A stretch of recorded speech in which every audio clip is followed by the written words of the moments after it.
UEFA World Cup qualifiers, the Women's Champions League quarterfinals. We discuss Inter Milan's new logo. Jimmy Conrad goes on a beautiful rant about his USMNT U-23 and the Olympics. So much more. We have Jimmy and Jonathan Johnson. Qué Golazo begins right now.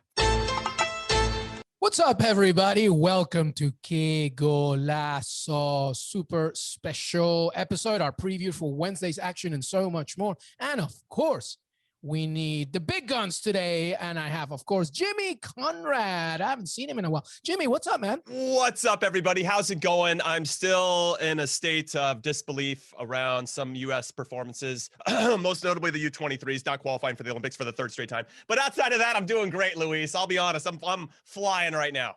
Yeah, when we do the final thoughts at the end, I'm pretty sure I know where Jimmy's gonna go. But hey, we need somebody else I haven't seen in a while. Jonathan Johnson. JJ, what's up, man? Hey there, guys. Doing very well. Pleasure to be back on with you. It's been a long time. It's been more than a minute.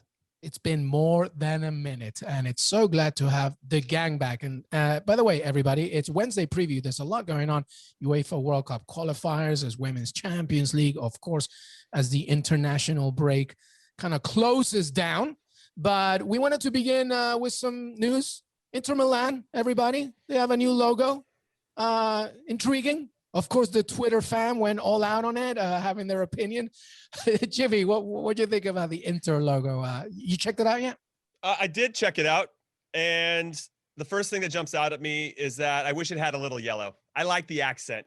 I want to keep that. I want to see it. And for them to get away from it, that bums me out just a smidge. And then I had a friend who will remain nameless, or maybe he won't, named Miguel Echegaray, who said, actually, there's a word in the logo, and now I can't unsee it. Okay, everybody? And the letters spell T-I-T, and I can't unsee it, so thank you for that. And now this new logo has been tarnished by Miguel Echegaray. I'm so glad that you said it and I did it. Oh, my God, dude. It's just so funny. JJ, I mean, you saw it too, right? Yeah, I mean, I was really surprised by it. I mean, I tweeted out, this whole rebranding to I Am kind of makes me think of Eminem and the Way I Am song. It's just very, I'm not a huge fan of a lot of these rebrands. I mean, you get used to them over time. Still not a fan of the Juventus one, a couple of years along the line.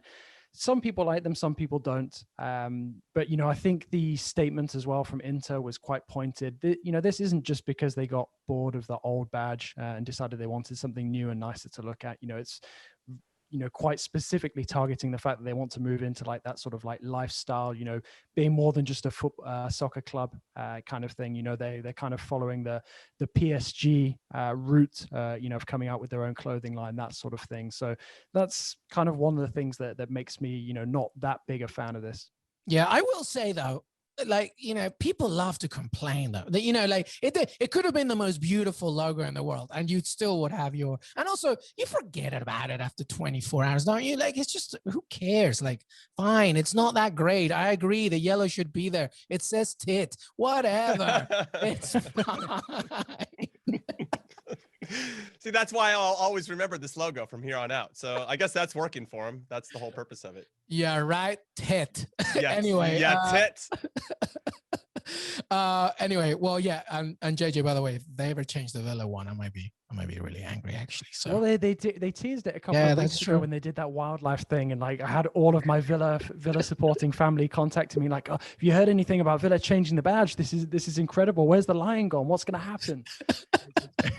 So yeah, we rode that one out luckily. Yeah. But I mean, I don't know. I mean, I don't mind the Villa badge as it is now. I mean, okay, I'm a big fan of the one that I grew up with in my childhood of, the sort of the crest with the lion and then the lines of claret and blue behind, but then other members of my family, the older members, grew up with the badge being round. So I guess it's a question of what you become most familiar with, really. I know a lot of people who would love for PSG's logo to go back to saying PSG. as it did during their first golden period. And there's a lot of people who'd like it to go back to the way it was, sort of in the first couple of seasons under the of the Qatari era. So, there's a lot of people, who have a lot of different opinions. And I guess it's just, what you become most accustomed to. But I do think that there are a handful of logos and rebrands that just don't work over the years. And I think the ones like Montreal, for example, are ones that are going to take so long to get used to. Yeah. What if they changed the US one, Jimmy? Would you be like, what if like they made it? They have changed the US one. Oh yeah, they did. They just recently did it, right? Yeah. Well, what if they did it again? I wouldn't be surprised. There's a lot of marketing dollars probably behind that, but I don't know. As long as our women's team keep putting stars on the top of it, I'm totally cool. Yeah, you're damn right. That's so true. All right. Well, you tell us what you think. Qué Golazo pod on Twitter, John _Le Gossip, and Jimmy Conrad Echegaray on Twitter. If you wanna, what's your favorite logo? What's the one you hate the most? You just cannot stand. What makes you feel like a right tit? Anyway, all right, let's get going, everybody. Wednesday has a lot of games as the international window closes down, and we're gonna focus a little bit here on the UEFA World Cup qualifiers. There's been some fun games, some interesting performances.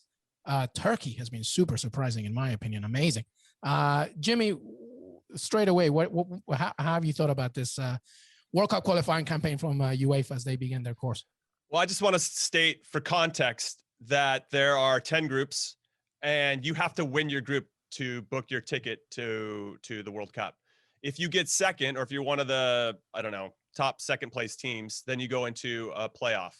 And that gets a little sketchy, right? To fall into that. So I'm giving you this context because Portugal versus Serbia, Portugal were up 2-0. They give up 2 late goals to Serbia. Cristiano Ronaldo, you've probably seen it at this point, scores. It's a goal, in my opinion. I don't know about these other 2 guys, what they think, but it's a goal in my opinion. It should have been 3-2. And with so much at stake during this, and now I think Portugal will end up winning the group. They have too much talent to really falter, but you never know. We could look back on this game, and I just don't understand, with so much at stake, so much money at stake, everything, that there's no goal line technology, that there's no VAR for these games. I just don't understand how that's even possible, remotely possible, that they would let that go to chance and kind of go back to the pre-VAR days and allow something like this to happen. And the referee who gave Cristiano Ronaldo, who was losing his mind, rightfully, in my opinion, yellow at the end, came out and apologized that it should have been a goal. Like, the dude came out and apologized. Like, doesn't change it. What is it? Are they going to give him the win now? Like, what happens? Nothing changes. And I think that's total BS. And I think something needs to be fixed in some capacity.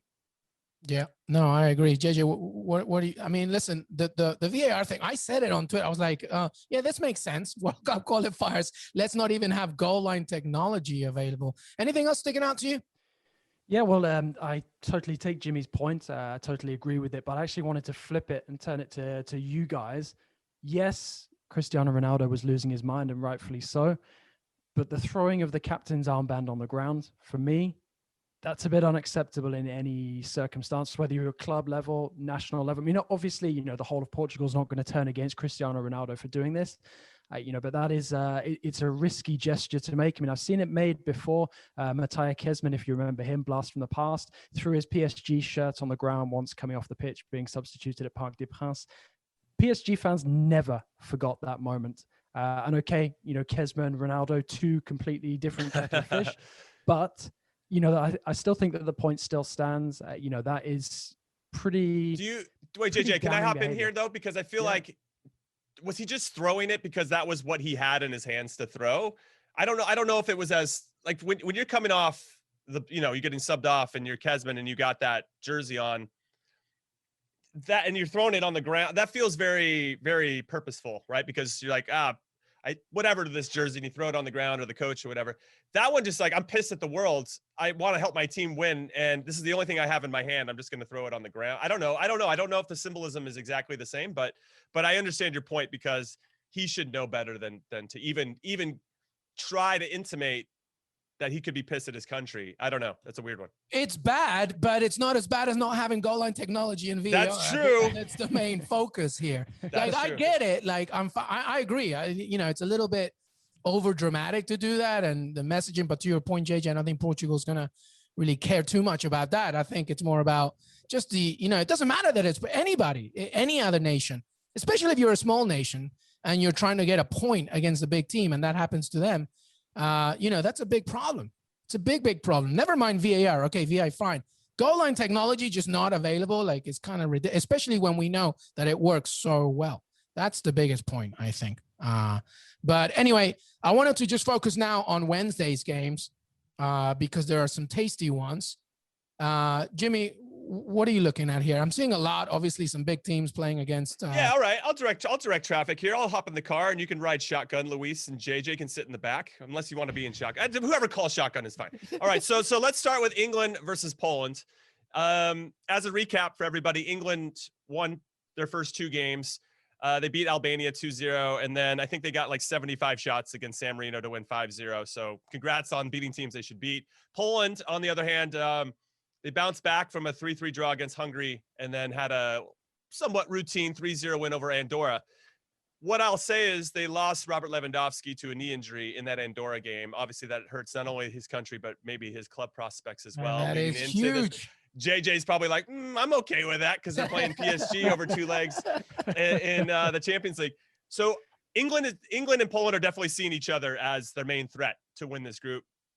So it's very important for the 3 Lions to get all 3 points at home, especially without Robert Lewandowski. As I said, they have to take advantage of that. I'm hearing, and you guys can correct me on this, that Gareth Southgate might be taking some notes from Thomas Tuchel and potentially trying to back 3 in this one. He had a 4-3-3 in the last 2 matches against inferior opponents. Chelsea's Reece James could be manning the right side as the right wing back. Chelsea's Ben Chilwell could be the left wing back. Mason Mount has been very good in these last 2 games, and he's really being employed in between the lines. And I think seeing a lot of the things that Thomas Tuchel has been doing successfully with Chelsea.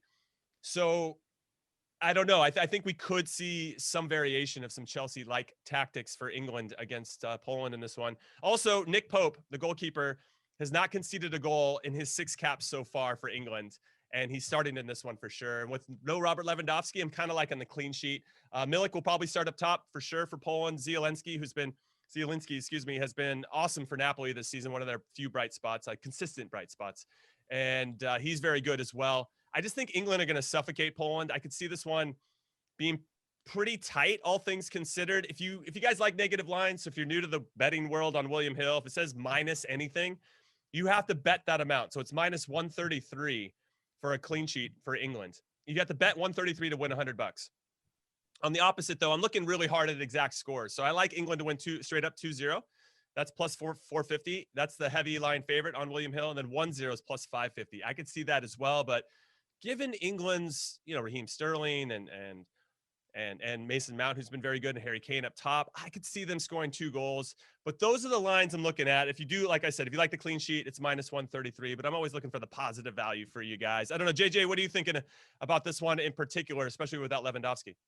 Yeah, well, one observation I wanted to make, and I don't know how you guys feel about it, but surely without Lewandowski, it makes the match more difficult for England to prepare for, because suddenly they've got to pay a lot more attention to guys who, could be, potentially there to hurt them in the game on Wednesday. Whereas if Lewandowski was on the pitch, they know exactly who they've got to keep an eye on, and the guy that Poland are going to try and get the ball to put it in the back of the net.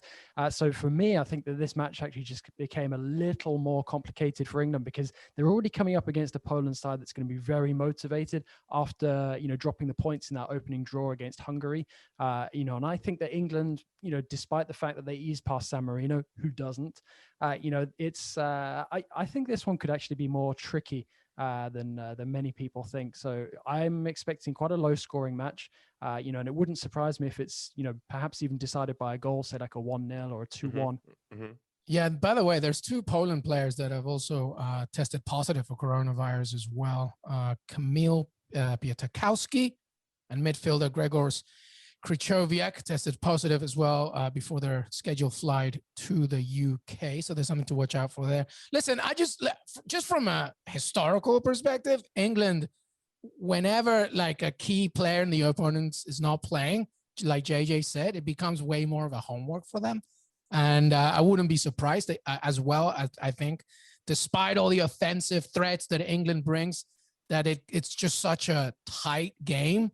probably separated by 1 goal. I agree. There's enough threat from the 3 lines that you could see more than 1. I don't know, but I think Poland are going to keep it really tight, and they're going to try and just really frustrate England, especially in Wembley. So I'm going to go with a 1-0 win for England, though. I still see them winning it. I just don't think it's going to be, this goal fest well, I don't think anybody's expecting that, but I don't know. I don't know if it's multi goals, Jimmy. I think I'm sticking with that 1-0. Yeah, I like the 1-0 plus 550 is really good value if you want to take that big risk and try to go exact scores. What I'll say to not necessarily counter JJ's point, but when Lewandowski's out on the fields, he demands so much attention. It creates so much more space for these other players. Zielinski has more time on the ball. Now Piontek is going to come in for Lewandowski, probably straight up. Milik obviously has been playing next to Lewandowski. Now they're not going to have that same amount of time. And I think the game's going to be more difficult for them as well. So it kind of goes both ways. And I think that England are going to do a very good job of suffocating these guys and not allowing them the space to really create any or establish any flow. Whereas I think England, because of the players we're very familiar with, Sterling and Mount has been very, very good, and Harry Kane. And because you're going to have this, if they go with the 3 in the back and the 2 wide wing backs, they're going to try to create some numerical advantages out wide. That's probably why they'd set up that way. Maybe they're seeing some vulnerabilities there with Poland. And Harry Kane is very, very good in the box. And obviously Sterling and Mount are good at creating and getting off their own shots. So I could see a 1-0. It could be tight. I could see a draw here. I mean, if we're really England's going to England, and they're going to somehow draw a game that they should win. So, we could build a narrative around that, but I just think that England's got a little bit too much right now. When you score a lot of goals, even if it's inferior opponents, you still have that, you get a little swagger from that. Whether they're bad or not, it's still nice to hit the back of the net and just kind of relax. So I think going into this one, England's just a little bit better than Poland. I tell you who's going to be key here, Declan Rice, I think. He's been very impressive. Did you see that video? No, I think after 1 goal that they scored, Declan Rice had his hand to give a high five to his team and nobody would give him just watch that one. All right, let's move on. JJ, let's talk France for a second. How are they looking? Talk to me about France, because who are they facing in this one and what's going on so far? Okay, so they're away at Bosnia. I'm going to be honest, it's not been great so far. I was actually looking to ask you guys what you make of the 3 competitive qualifiers in the same international break, because when you're looking at a team like France, it's not particularly impressive. They were very underwhelming against Ukraine. They sort of got that first goal, a bit controversial through Griezmann, lovely finish, and then they just switched off. They managed to concede a goal and draw at home against a team that couldn't muster a shot on target over 90 minutes. It was France putting the ball in the back of their own net that gave them the result, which tells you all you need to know really about that game. And then they were very poor, I felt, or very flat against Kazakhstan away as well. Kylian Mbappe missed a late penalty, which would have made it 3-0. But otherwise, they relied on an own goal and a very nice finish from Ousmane Dembele early in the match. So it's not been great so far from France. And to be honest, it's in keeping with a lot of what I've seen from Les Bleus since the 2018 World Cup. They rarely seem to hit top gear, and even the big results that they managed to bring in, beating the likes of the Netherlands, Germany, Croatia in the Nations League, they don't really, wow when they get those results. It's very sort of workmanlike. And perhaps this is the making of another French international success at the Euros this summer, but I'm not convinced. I feel now that Deschamps put too much loyalty in players who are no longer able to deliver on a regular basis at international level. And this type of international break where you're expected to play 3 competitive qualifiers, over a very short space of time, really exposes, the sort of lack of rotation and experimentation that Deschamps has within this squad. I mean, you look at the players that he sent to the under-21s for the Euros, the guys like Aouar, Camavinga. I know Aouar pulled out later on, but to dispense of that kind of talent coming into these games, which with all due respect to the likes of Ukraine, Kazakhstan and Bosnia-Herzegovina, they're not the toughest of opponents, and they're the kind of teams that guys like Camavinga could be cutting their teeth against. So for me, my verdict on France so far, very underwhelming, and I'm a little bit worried for them ahead of the Euros when you remember the group that they've got. They're coming up against the likes of Germany, Portugal and Hungary. Yeah, I'm going to jump in because I've got a fun fact. This is the first meeting between these two nations in a decade. And Edin Dzeko was remarkably on the score sheet back then. So was Samir Nasri. for all you guys that still love Samir Nasri. I don't know too many people that love Samir Not Nasri, many but of just in those, case you do. But Edin Dzeko is going to start for Bosnia in this game too. So that's crazy. What I'll say with regard to Bosnia, despite the strength of their team, and I think we can look through it and be like, oh, he's a good player, and he's a good player, and he's a good player. They've only won one out of their last 13 matches, and that was against Liechtenstein. And so they don't come into this one with a lot of form. And I think what we like about France, or what frustrates us about France, is that they can hit that switch and turn it into this extra gear and somehow find a way to win. So yeah, if you're a big fan of the Les Bleus, then you're probably frustrated with this group, because when you look at their team on paper, it is ridiculous. I mean, world-class talent all over the place. And as much as I love Olivier Giroud, and I feel like he's still got a purpose to serve, you kind of have to be frustrated, JJ, in some ways, that like, oh, great, Olivier Giroud is starting for us again. Like, when can we move on from this guy in particular? Is there not somebody else in the pipeline that can do what he can do?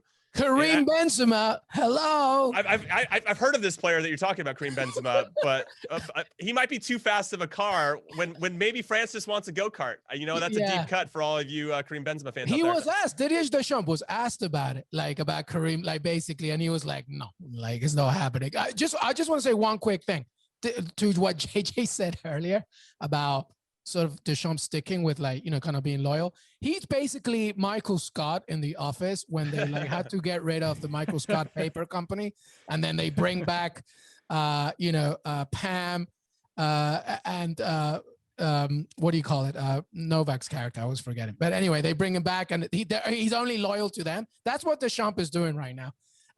He's Pam and Ryan. So that's really what's happening. I just think Deschamps being a little too loyal from the 2018 days. Don't you think, Jimmy? I mean, well, JJ, I want to ask, like, who's the number 9 in the pipeline? I mean, Martial, probably not that guy. Karim Benzema, clearly not the personality that Deschamps wants. Giroud's just getting older. And when I look at the team, you just want somebody that can hold the ball up so that you can transition with a lot of talented players. Dembele on one side, Mbappe on the other, Griezmann underneath. You got these guys that just need to be brought into the game in a meaningful way, where they can pick up the ball in and around the box and then run at people. That's what you want. But if you're relying on Giroud, that's what makes me worried. When I look at every other spot on France's squad, I mean, you guys are 2-3 deep in every position, but the number 9 spot seems to still be kind of wide open. I didn't know if there was anybody in the pipeline that who could that be, I wonder? Well, not Benzema. Why not? On the topic of Benzema, before we go any further on the debate of the position, totally agree. Benzema's a fantastic player. A guy I love to watch when he's fit and on form.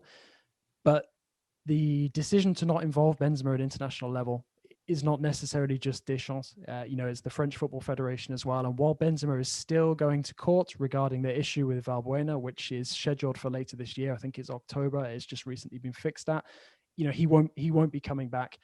Deschamps, to his credit, in order to turn around the French national team back in 2013, when they qualified, in quite extreme circumstances at home to Ukraine, with that 3-goal victory, that was the moment that Deschamps decided to do away with all of the controversy that surrounds the squad. And unfortunately, Benzema is one of those guys who brings a lot of controversy, although he also brings a lot on the pitch. I mean, Deschamps was a big fan of Benzema's, and, wanted to involve him a lot in his early days, but since that incident with Valbuena, it's been impossible for him to call him up. So now, who steps into that number 9 void if Giroud steps aside? I think you've got to look at Kylian Mbappe, and you've also got to ask, when is he going to move centrally as well for PSG? And this is something that we've seen occasionally at club level and internationally, but Mbappe seems to struggle to embrace the responsibility that comes with playing in that central role.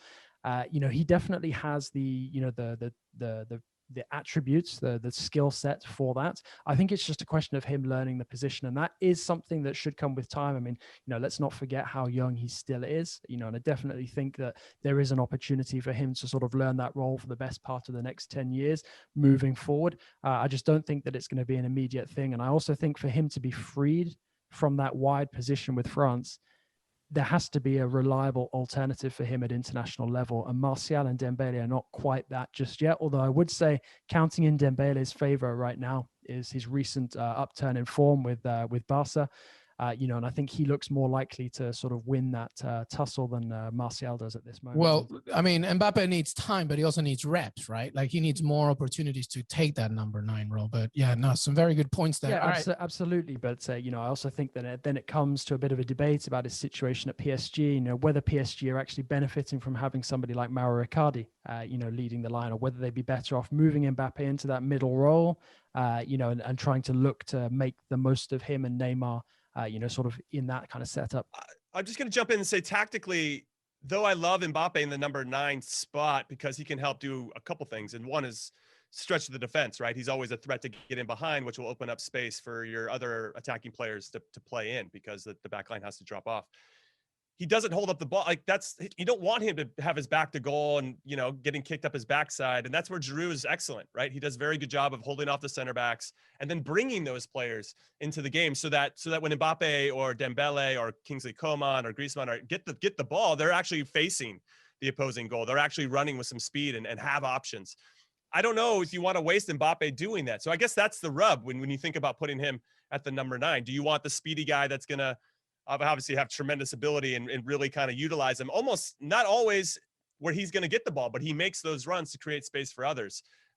That's not how I would like my Mbappe if I was the coach, but I understand, where that narrative comes from because I just don't see like this really outrageous number 9 coming through the French system where you're like, that's the guy that Mbappe can play with.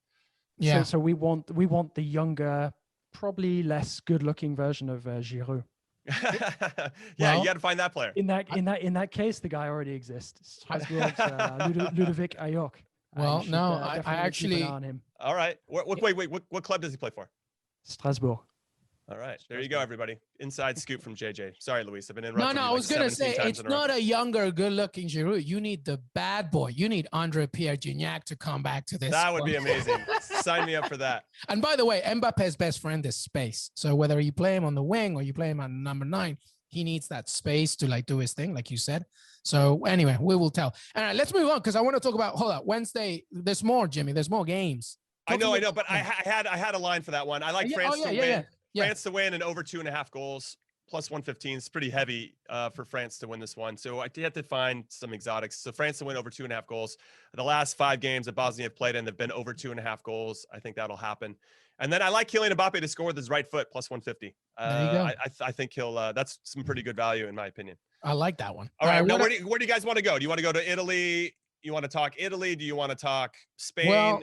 Germany, who do you guys want to talk about? Well, we got to do a lot more on this show. So why don't we give me a good conclusion of some highlighting games, and then JJ, you can pick one that you want. But talk to me about some good games here that you think for Wednesday. Yeah, well, I'm interested about Lithuania, Italy. Lithuania opened up their campaign for this World Cup qualifying with I'd call it credible, 1-0 defeat to Switzerland. Switzerland are very good. Lithuania conceded 2 minutes into the game, and it was their own error that led to the goal. I feel like it would have been easy for them to kind of open the floodgates and get run over by Switzerland, who are very good.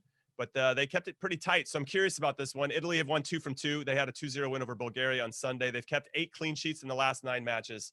And I think they'll be pretty comfortable here. But they do have some issues and some injuries. And I think JJ can talk about them. Marco Verratti and Florenzi, both from PSG, have returned back to the club.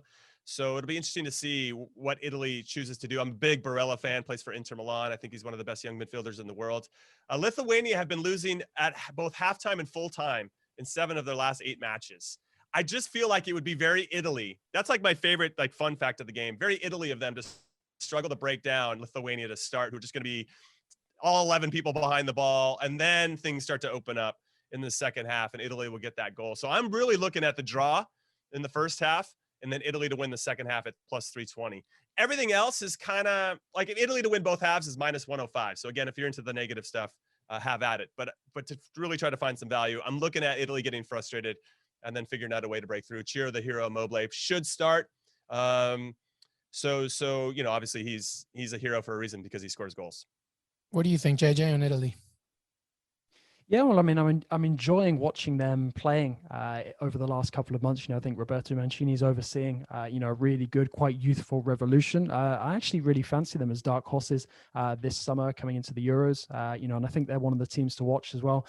Looking forward to the next World Cup. They don't seem to be struggling as much as some of the other traditional powers. I mean, you mentioned Spain earlier. You look at the slow start that they've made in the group.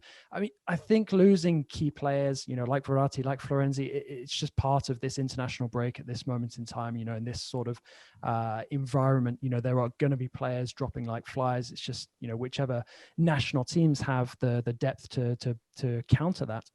I had one more line. I got to bring it up. Italy to win and under 2.5 goals is plus 270. I think that's the magic one. I didn't scroll up to get that last one, but I just think it's going to be tight. I think Lithuania, learning from their 1-0 loss to Switzerland, are going to try to figure out a way. Let's just maintain that and not give up any mistakes, and we have a chance to maybe get a draw in this one. But I like Italy to win and under 2.5 goals plus 270. Well, they could maintain that.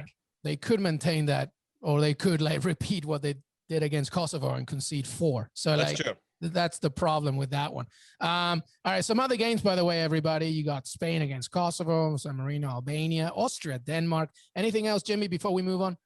Yeah, I mean, well, let's talk about Spain because to JJ's point, they've had a lot of the ball. I think they're averaging 75 to 80% possession, but they're not doing anything with it. And one of my favorite tweets I ever put out, this is what shameless self-promotion this is. Yeah, I said it was like Spain. Favorite tweets that I ever put out, nominated by me. Nominated by me. Favorite tweets that I tweeted out this week. Did. It got good traction. It's just like, one of those ones you don't think about, but my prediction was like a Spain-Italy game back in the Euros or whatever. And I said that Spain would have 10,000 passes and Italy would have 200, but it would end 1-1, and, but it's true. I mean, that really kind of encapsulates what Spain's all about. And they're running into the same issues. They're not doing anything with this possession.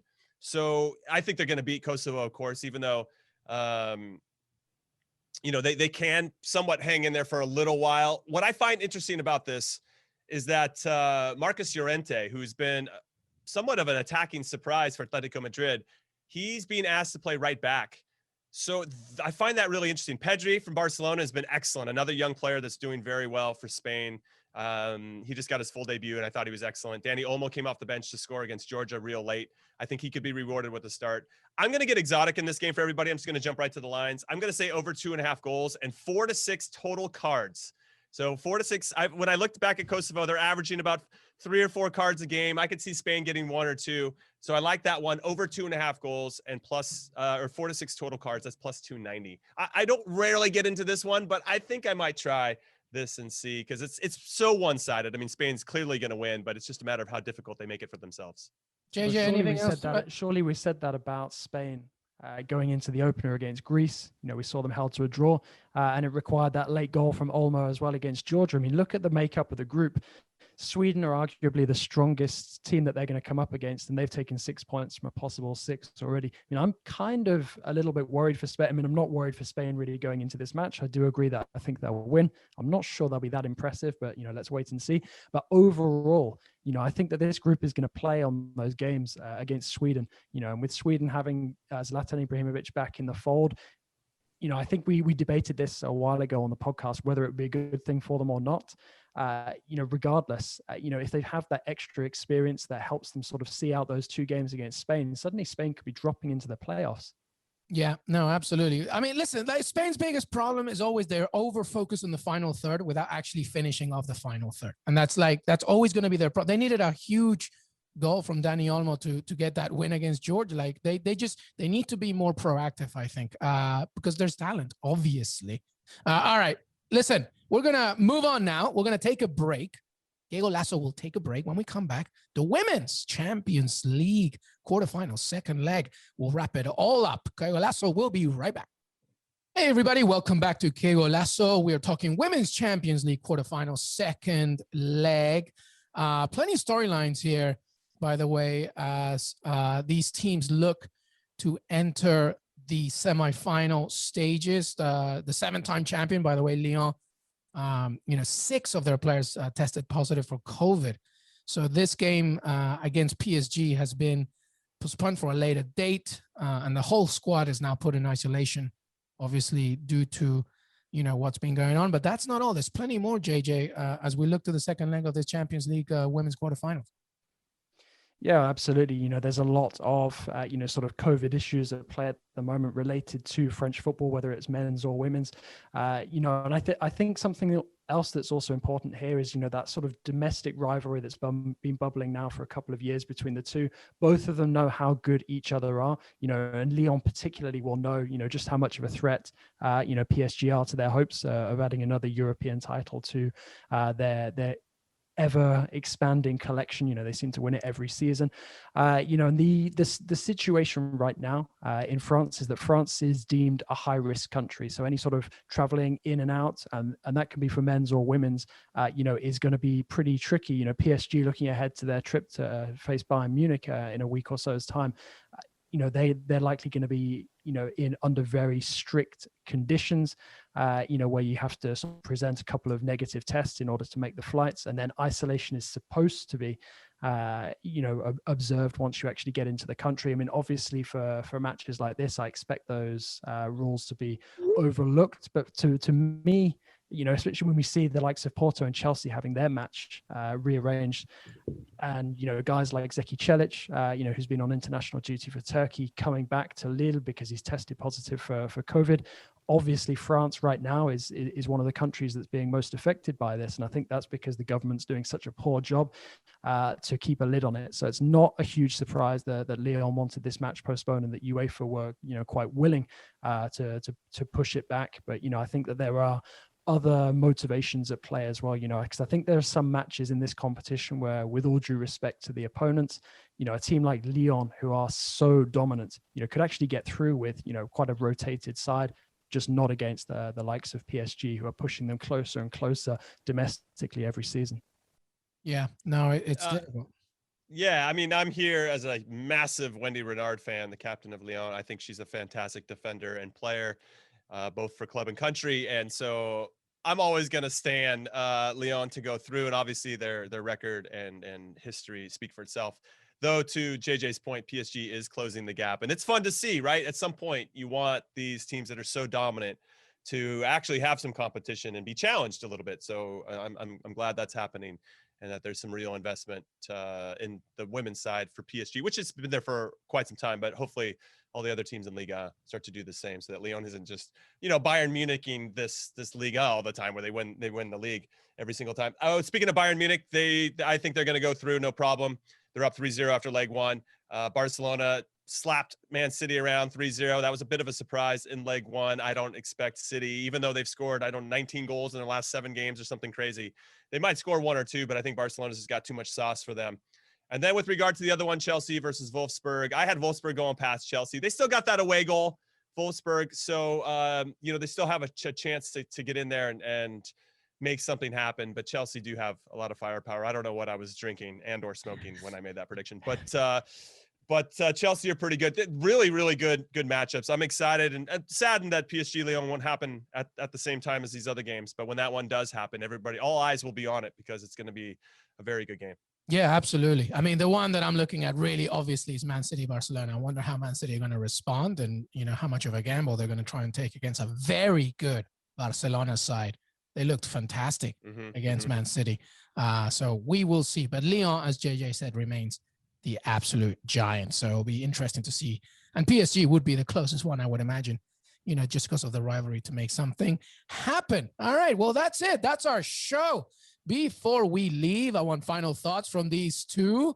Let's go with Jonathan Johnson first. Give me your final thoughts on anything that you want to talk about. Looking ahead, of course. Give it to me. You know what I'm looking forward to most? That's Tell the me. rant that Jimmy Conrad is about to go. No. His national team. No, actually, well, listen, I'm a ticking time bomb when it comes to the U.S. team in particular, at all levels, at our youth levels as well. Before I get there, though, it just got announced that Robert Lewandowski is going to be out for 4 weeks, which means he's going to miss with a sprained right knee. So, JJ, I'm coming to you for your new rant or new excited hope about now how that helps PSG get past Bayern Munich in the quarterfinals of the Champions League. You know, as much as I'm tempted to just announce the victory right now, I'm gonna be more calm and measured. You know, we've seen PSG in these sorts of situations in the past, notably when they've been without Neymar. You know, and you see how much it impacts a team. This now is a real test for Bayern Munich, I feel, to prove you know, that they are worthy champions. You know, they are the team that deserves to be holding all of these titles in their hand at this moment in time. Because I've been dealing with a lot of criticism since the draw was made, where I talked up PSG's chances and said that they would relish going into this match as the underdog, and that Bayern, you know, would be expected to go through as favorites, you know, because they beat them in the final last year, and that they're title holders in pretty much every competition they're eligible for at this moment in time.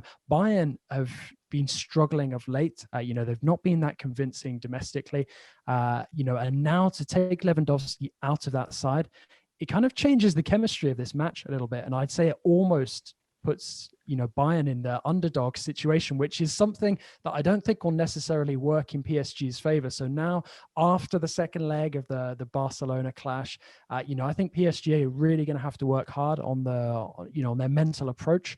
And Lewandowski being out has the danger of putting PSG in a position where they get complacent. Jonathan Johnson, hold up. 4 words.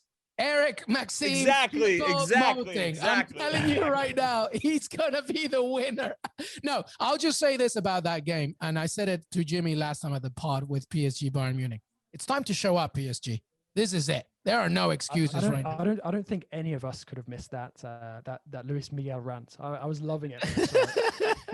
That's what I was going to say as well, Luis, was just that what the narrative of Choupo-Moting coming back to score against PSG is unbelievable. So I'm here for that. We'll see if it actually happens. But yeah, of course, Lewandowski going out is one thing, but they still got Gnabry, and they got Muller and Leroy Sané and so on and so on and so on. So of course they're definitely dangerous, and we'll see who ends up stepping up to fill the void. But yeah, that's what I got on that. I think that's really breaking news and something worth talking about for sure. No, absolutely. Yeah, absolutely. And I think as well, it's quite difficult for Bayern to motivate themselves at times this season, as they've shown. And I think for them to go into a match like this, shorn of their absolute talisman, you know, the first guy that everyone wants to talk about when Bayern come up as a topic, you know, that is actually going to give them a bit of motivation, which makes them, I think, now more dangerous. Plus the obvious threat of Choupo-Moting coming up and doing what he did for PSG against Atalanta last season. Yeah. Jimmy, the mic is yours. Wow. Okay. I mean, I know we want to keep this tight, so I'll have my tight thoughts. Listen, the U-23s got knocked out by Honduras to qualify for the Olympics. The third time we've missed out on the Olympics, everybody. It's really unacceptable on so many different levels. First and foremost, though, I want to say congratulations to Honduras. We talk in this country like we should beat Honduras. They've qualified for 5 straight Olympics. They got to the semifinals in Rio in 2016. You can't sleep on Honduras at this level in particular. You never can really sleep on any CONCACAF opponents, especially they really want to stick it to the U.S. every single time they step on the field. So I just want to say congratulations to them. They were organized, they were committed, they were focused, and they made the plays they needed to make to win that game. For us, I'm heartbroken. We missed out on a massive opportunity to play some meaningful games for our younger players that need to strengthen their ability to handle pressure, to cope with whatever the situation is. Are we the underdogs? Are we the favorites? We really struggle with being the favorites, by the way. When we're supposed to win games, we don't do a very good job of really taking control. We're hoping we win games. I'm so tired of the hoping. I don't want us to hope anymore. I want us to go out there and we're going to win this game. We're going to own it. We're going to take responsibility for it and accountability. I saw a lot of nervous players out there. And then afterwards, Jason Kreis, the coach, I don't know why he hasn't resigned and come out and said, hey, I'm done. Even though obviously he's done. He didn't do what he was hired to do. But a confidence thing for me stems from the culture that you created with as a coach. And when you're putting players in spots that they don't normally play, or hoping that things work out, as opposed to putting people in their spots so that it does work out, is so infuriating for me. And I could go on another hour about this. And then lastly, somebody asked me, well, who's to blame for this? Everybody's to blame. The administration, so here's a fun fact for you. When we were trying to qualify for the 2016 Olympics, we had 3 players that were withheld from Olympic qualifying. For this one, we had over 30 players that were withheld, which include Christian Pulisic and a whole bunch of players that are playing with our full team. And I know there's COVID reasons. I know we have a whole bunch of excuses we can use, but that's a sign of growth. And obviously we're trending in the right direction. Is our coaching that we're having here? Is that developing and maturing and evolving the same way as our players? I can't say that for sure. And that's going to be the next step. This next iteration for us is, can our coaches start to match the talent that we have at our disposal? Because we didn't have good roster selection. So it's on the coach as well for not starting in good formation, not in really putting confidence in the team, and not choosing the right players. He had options that he could have brought some number 10s in. He chose to go with defensive midfielders and wingers, and that didn't really work out as we've seen. And then finally, it's on the players. I don't care where you've played in the past. I don't care where you're going to play in the future. It matters when that whistle blows. You have to make plays when the whistle blows. I don't care if you play in Europe or MLS. It doesn't matter. None of that matters. Are you ready when the whistle blows, or are you not? That's the only thing that matters. I only had MLS experience, and I held my own in a World Cup. It didn't matter where I played before, and it didn't matter where I played after. It mattered when that whistle blew, and I had to go up against Pirlo and Del Piero and Totti and all these guys and Michael Essien. I was ready for those games because of everything that led up to it. I was ready when the whistle blew, and some of our European-based players were not. So no, I don't buy any of that bullshit. I don't buy any of that narrative at all. You're either ready when the whistle blows or you're not, and we didn't have enough guys ready for that. So everybody has to take responsibility. I'm done. Thank you for my time. Well said, my friend. Love it. Love it. And that, I think, is where we'll end it. Don't be a tit, basically. Nice bring back, call back. I like that. Jimmy Conrad, thank you so much, brother. Thank you, guys. Appreciate it. Jonathan Johnson, always a pleasure. Likewise. Loved it. Thanks a lot, guys. Hey, everybody. I want to thank Jimmy Conrad and Jonathan Johnson for joining me today. Don't forget to follow us on Apple Podcasts. Please leave a rating and review on Apple Podcasts. Drop us a question right there when you leave that rating and review, that 5-star rating and review, and we will try and answer it on the show. It's always good to hear and see you on Apple Podcasts. We're also on Spotify, on Stitcher, Twitter, Qué Golazo Pod, YouTube, youtube.com/Qué Golazo, CBSSports.com, of course. Stay with us every weekday. Have a great, great day.